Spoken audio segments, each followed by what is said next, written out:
చాలా అలవాటు పడి సులభంగా డబ్బులు సంపాదించాలనే ఆలోచనతో గంజాయి సేవిస్తూ విక్రయిస్తున్న ఇద్దరు యువకులను అదుపులోకి తీసుకుని అరెస్ట్ చేసిన ఘటన సిద్దిపేట జిల్లా చెర్యాల మండలి శివారులో చోటు చేసుకుంది. చెర్యాల సిఐ ఎల్ శ్రీను తెలిపిన వివరాల ప్రకారం జిల్లా టాస్క్ ఫోర్స్ మండల పోలీసులకు వచ్చిన సమాచారం మేరకు చెర్యాల మండల శివారు లక్ష్మీ నరసింహస్వామి ఆలయ వెనుక భాగంలో తనిఖీలు చేపట్టగా పోలీసులను చూసి ఇద్దరు యువకులు గంజాయిని సేవిస్తూ విక్రయిస్తుండగా వారిని పట్టుకుని వారి వద్ద నుంచి 440 గ్రాముల గంజాయిని ఉపయోగించే roll paper, bundle, spirit bottle, 2 cell ఫోన్లను స్వాధీనపరుచుకున్నారు. బొడ్డు చందు, పొన్నబోయిన పవన్ అనే ఇద్దరు యువకులను విచారించగా హైదరాబాద్ ధూల్పేట నుంచి గుర్తు తెలియని వ్యక్తి నుంచి కొనుగోలు చేసి వారు సేవిస్తూ విక్రయిస్తున్నారని తెలిపారు. వారిని అరెస్ట్ చేసి జ్యుడిషియల్ రిమాండ్ కు తరలించినట్టు సిఐ ఎల్ శ్రీను తెలిపారు. ఈ సందర్భంగా సిఐ మాట్లాడుతూ గ్రామాల్లో పిల్లలపై తల్లిదండ్రులు ప్రత్యేక దృష్టి పెట్టాలని, అలాగే గ్రామాల్లో గంజాయి విక్రయిస్తున్నట్లు సమాచారం తెలిసినా పోలీసులకు తెలియజేయాలని వారు తెలిపారు.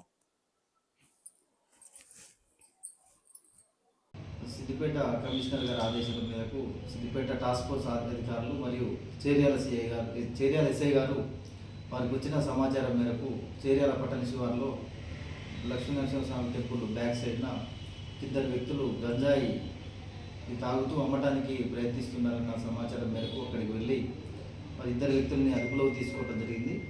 బొడ్డు చందు ఇతని చేర్యాల ముండిచింతల మరియు పొన్నబోయిన పవన్ సుంచనకోట గ్రామస్తులు.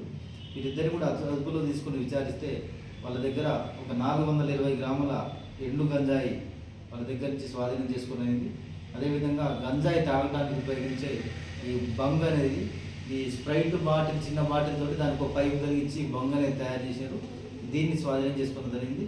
అదేవిధంగా గంజాయిని తాగడానికి ఉపయోగించే రోల్ పేపర్స్, దీంట్లో పేపర్స్ ఉంటాయి, ఆ పేపర్స్ని యూజ్ చేసి గంజాయి తాగడం జరుగుతుంది.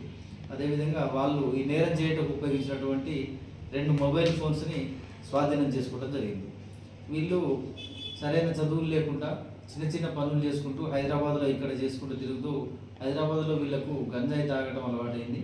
ఆ క్రమంలో ఈ మధ్య వీళ్ళు బీదర్ వెళ్ళి అక్కడి నుంచి గంజాయి కొనుక్కొని వచ్చి ఇక్కడ తాగుతూ ఇతరులకు అమ్మటానికి ప్రయత్నం చేసే క్రమంలో పట్టుకోవడం జరిగింది. వీళ్ళ మీద ఎన్డీపీఎస్ చట్టం ప్రకారంగా కేసు నమోదు చేసి తదుపరి చర్యల గురించి కోర్టు ముందు ప్రవేశపెట్టడం జరుగుతుంది.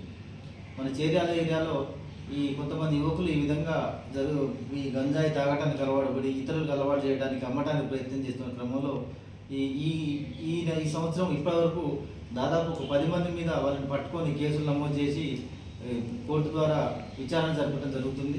తల్లిదండ్రులు తప్పకుండా పిల్లలపై వాళ్ళ ప్రవర్తన మీద దృష్టి పెట్టండి.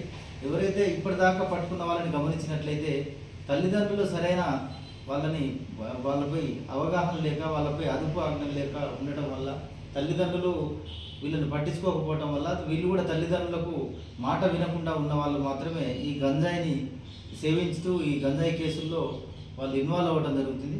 కాబట్టి తల్లిదండ్రులు కూడా తమ పిల్లల ప్రవర్తన మీద, చదువుల పట్ల దృష్టి పెట్టి పిల్లలెవరు కూడా ఈ గంజాయి పట్ల ఆకర్షితులై జీవితాన్ని నాశనం చేసుకోవద్దని, ఈ గంజాయిని నిర్మూలించే క్రమంలో పోలీసు వారికి సహకరించాల్సిందిగా కోరుకుంటున్నాను.